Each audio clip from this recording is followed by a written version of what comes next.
March is Endometriosis Awareness Month, a condition that affects millions of women worldwide, yet remains under-discussed and misunderstood.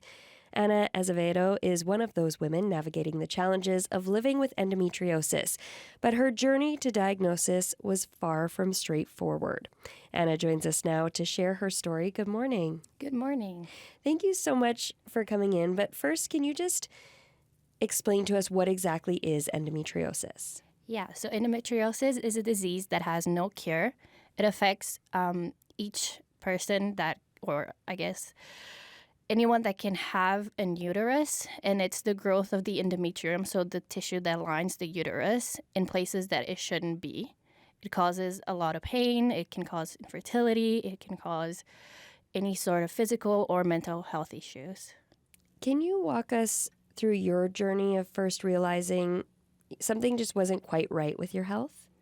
Yeah, so I think that it's really hard as women because you sometimes have to prove your suffering to say that you deserve care, and because your period usually has pain involved, no one really cares. But it got to a point in which I was almost fainting every month. I got huge migraines. I couldn't have any sexual intercourse without pain. And it just lined it up that I knew something was wrong. It doesn't feel normal. Mm-hmm.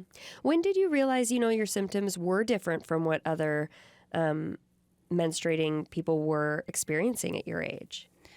When it got to the point that it was affecting my everyday life, when it got to the point that I thought to myself, if I had the concert of my favorite artist right here, right now, and it was an only opportunity to go, I wouldn't be able to, and I couldn't.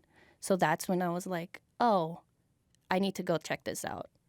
Did you suspect it was endometriosis, or were you just going to find answers? I think we live in a time period that you look everything up on Google now. Endometriosis was one of the diseases that I was looking into, but it got to like polycystic ovary syndrome, I think, and all of these other women diseases, and I just didn't expect it to be endometriosis by then. So what steps did you take to get a diagnosis? Yeah, so I went to the doctor here in Canada. I'm originally from Brazil. I went to the doctor here. I complained about all of my symptoms. I was dismissed twice. And with that, I decided that I needed to fight for myself because no one else would. And so I went back home. And then when healthcare is unfortunately private, I was able to afford to get my exam made, my MRI. And then with that, I took it to a doctor there, and then I got the diagnosis.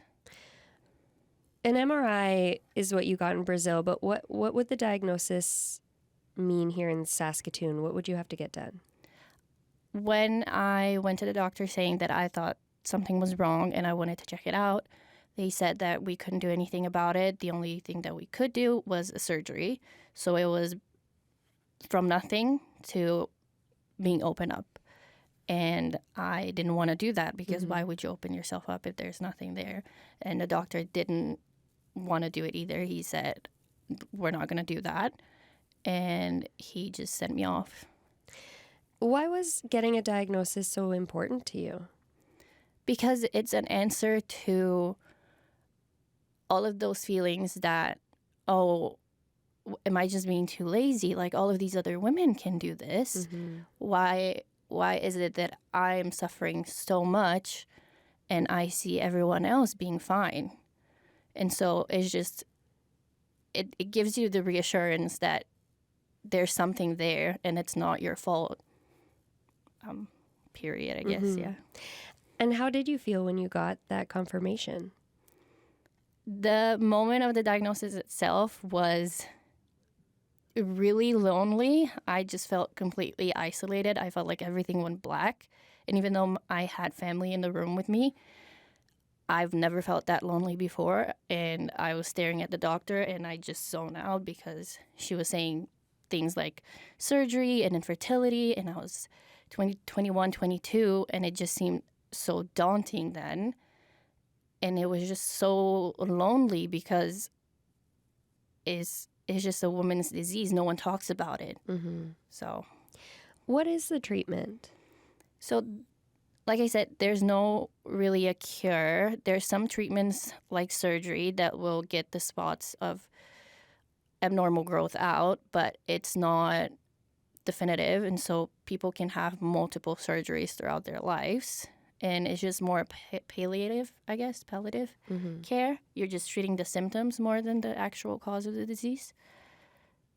And we've chatted a little bit, and you talk about birth control being sometimes a treatment for endometriosis. Can you explain how that works? The birth control would just completely inhibit your period so you wouldn't have pain. That didn't work for me. It made it worse, and that can happen. Everybody is different. And so for some women, birth control works. You know, they just go off without having periods. The underlying symptoms are still there.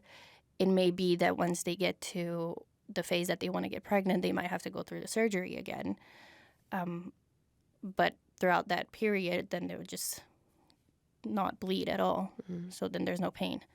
How has living with endometriosis changed your life? In extreme levels. It's something that it's constantly on my mind every day. I'm constantly tired. I have migraines. I have to go to work when I can't even stand up. I've gotten burn scars from just heat pads that I have to keep constantly on whenever I'm on my period. Whenever I'm on my period, I'm also on Tylenol every 4 hours, and the pain is still there. It's just to make it manageable so I can go to work and then not have to miss school or anything like that. You mentioned, the culture of silence around women's health. What do you think needs to change in society, I guess, for more women to feel comfortable talking about issues and bringing them forward to their family doctors when it comes to things like endometriosis?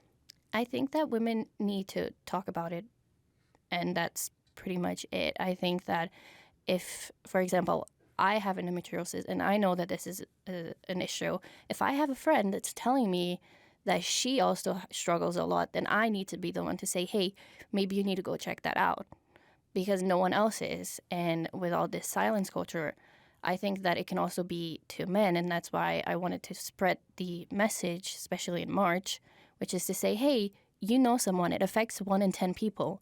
You know someone that might have this. And if you know someone that's struggling and they can't get up every month, and they are in constant pain, they're fatigued, then you should say something. It's not normal. No, it's not normal. So what message would you share with other people who might be struggling with their health, women in particular, who might be afraid to speak out or seek help or seek that second, third, fourth opinion?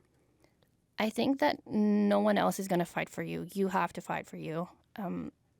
We live in a world that, unfortunately, you need to prove your suffering to deserve care, and that shouldn't be, but it is. And if it takes you 5, 6 doctors but to get the diagnosis, then just keep fighting, because you know your body more than that doctor does.